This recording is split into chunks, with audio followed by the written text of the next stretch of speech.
Hi, so today I thought I'd have a chat with you about one of my best-selling designs, Hawkeswood, and the inspiration behind it. Because the inspiration is from a piece from my archive, and it's a beautiful Bargello needlework that I purchased from a dealer and is believed to be English around about 1790. And the colour and the construction of this was just so exciting. I knew that I had to make it into a fabric for my collection, but I decided to print it rather than to weave it, and I thought I'd explain a little bit why. So maybe if you come in and just have a little closer up of the original piece. So this is the original needlework piece, and you can see, I don't know if you can get into some of that, you can see that it's a beautiful stitch technique here, and it's a very packed surface that's on there. And the colours on this original piece are obviously a lot more muted. The orangey, peachy colour, salmon colour here would have been a brighter red. This is the madder that's faded over time. It always goes that sort of corally colour. But the blue and the yellow surprisingly have stayed really strong, so it mustn't have been in great sunlight. And there is I think if I can find it, a small corner piece in the back here somewhere that actually you can poke your nose down to have a little look. Here it is. I don't know if you can see down into there at all. But you can see some of the brighter colour, and you can see some of the stitch work in there, which on the back of that. So I had a look at how to reproduce this, and obviously this is a very complicated design. So in order to reproduce it, here's a piece of the Hawkeswood.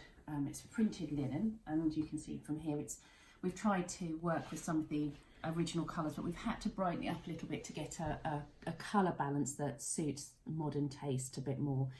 But you can see from here that we've also tried to keep in that feeling of the Bargello needlework. And in order to create this design, we actually had to separate the colours into 26 colourways. So it would have been very complicated to weave it, and it is very expensive to print it. But it's an absolute masterpiece, really, for the printers to produce. It's fantastic. So I wanted to show you this other piece from my archive collection. It's from the 1920s and was woven by Theo Mormon. And it's a great feat, a technical feat for the period, because what the fashion in the 1920s and 30s was for the revival of this Tudor Beethan style, this Jacobean look. And so the interest was to have things look slightly more rustic.